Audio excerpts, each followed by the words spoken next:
Bien, en esta segunda clase de la materia, el segundo tema de la materia, vamos a tratar la introducción al concepto de cavitación.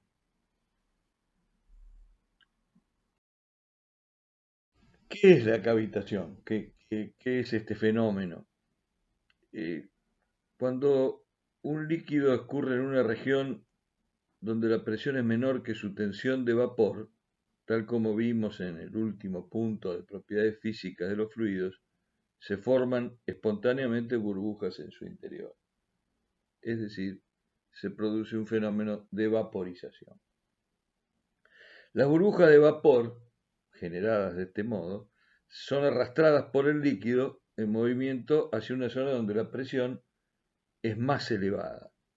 En ese sitio ya las cavidades se hacen inestables, se condensan por un proceso mecánico-químico, crecen y luego implotan, es decir, que van a caer sobre el punto central de la esfera, suponiendo que esas cavidades fueran esféricas. Si las cavidades se forman en contacto o muy cerca de paredes sólidas, las implosiones que generan, a su vez, transmiten esfuerzos muy elevados, y esos esfuerzos muy elevados pueden provocar la erosión de la superficie sólida, lo cual genera daños en las estructuras. Este fenómeno de rotura está sistemáticamente acompañado de ruidos y vibraciones.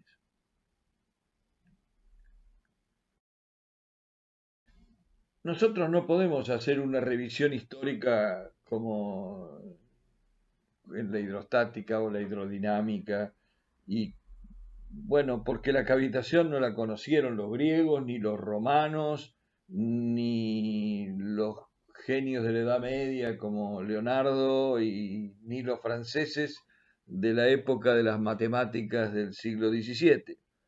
Este es un fenómeno que aparece típicamente a principios del siglo XX y nace justamente por el uso de motores en la navegación.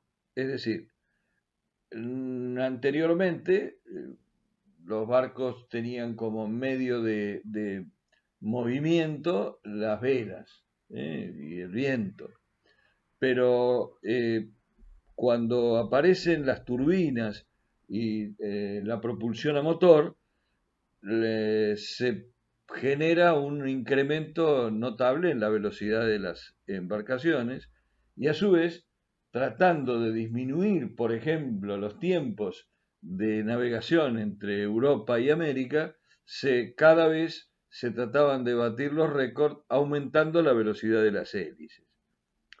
Por eso, los ingenieros navales empezaron a detectar pérdidas de eficiencia primero y luego directamente destrucción de los materiales componentes de esas hélices.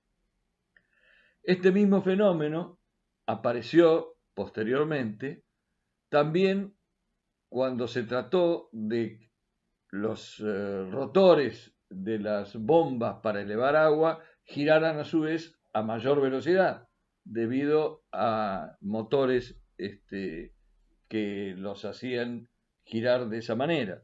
Entonces este fenómeno también atacó a bombas y a turbinas y produjo una especie de forma muy particular de rotura, como se ve en las figuras, en las fotografías, que parece como comidas por algún animal especial que se dedicara a ese tipo de comida, ¿no? En realidad, este fenómeno puede ser estudiado a partir del año 1917, cuando Lord Rayleigh analiza la naturaleza de este fenómeno, de estas presiones que se generan en un líquido por la desaparición de una cavidad esférica. Es decir, cómo ese pequeño problema de una desaparición de una burbuja genera semejantes problemas desde el punto de vista de la ingeniería.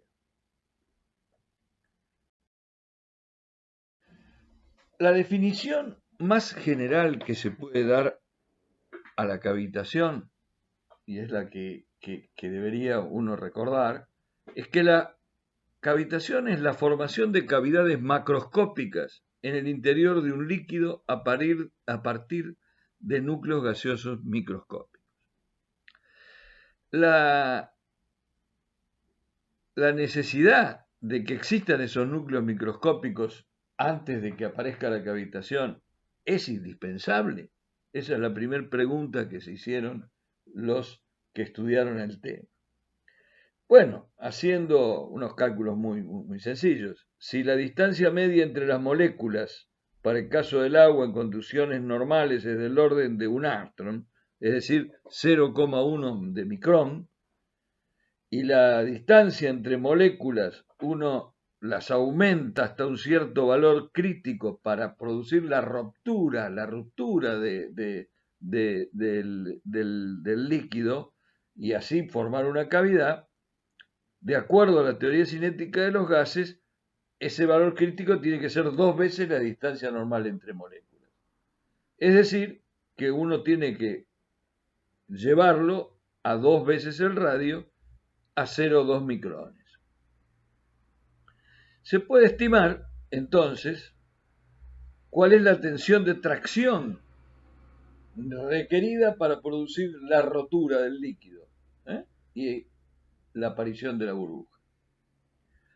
Y eso debe equilibrar la presión entre las dos caras, internas y externas, de una superficie esférica que hemos visto perfectamente en la clase de propiedades físicas de los fluidos. Con la ecuación de Laplace se puede determinar que delta P para una burbuja esférica sería 2 sigma sobre R.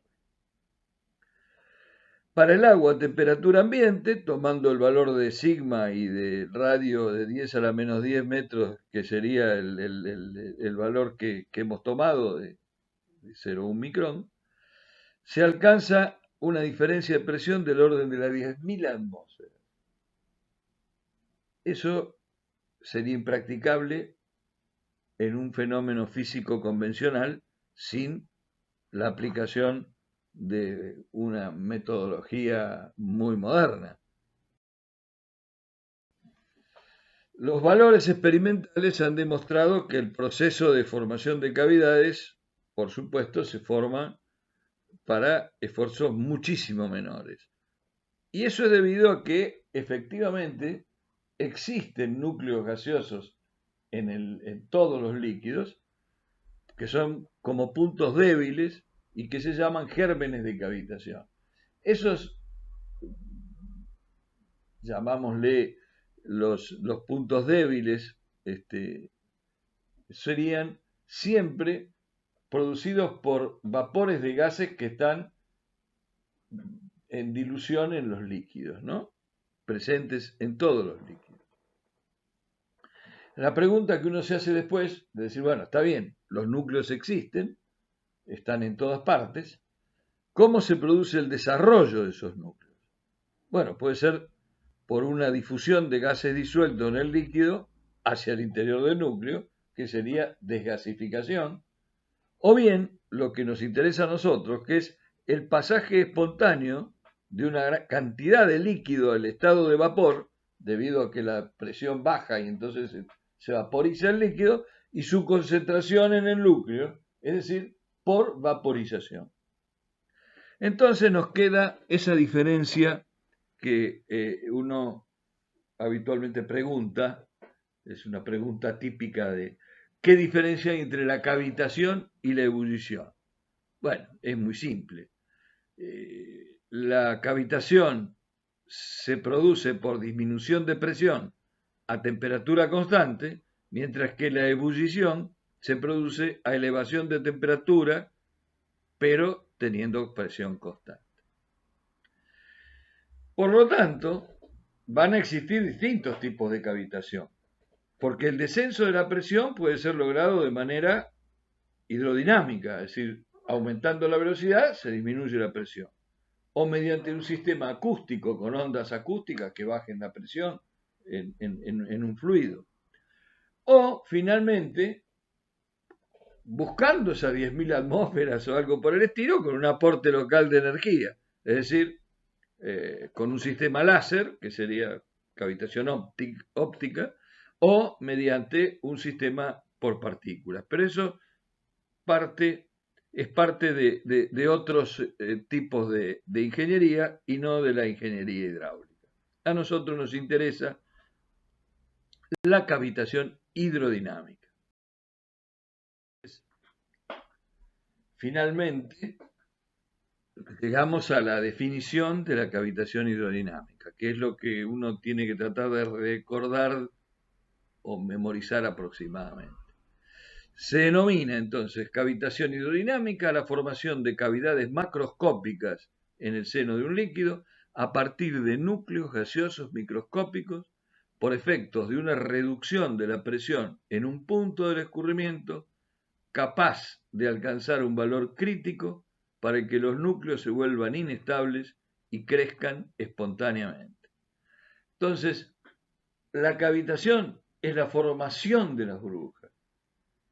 Los daños son debidos a la erosión por cavitación, que no se produce en todos los casos, porque si este fenómeno se produce en el medio de un líquido, lejos de los bordes, no habrá un problema de erosión.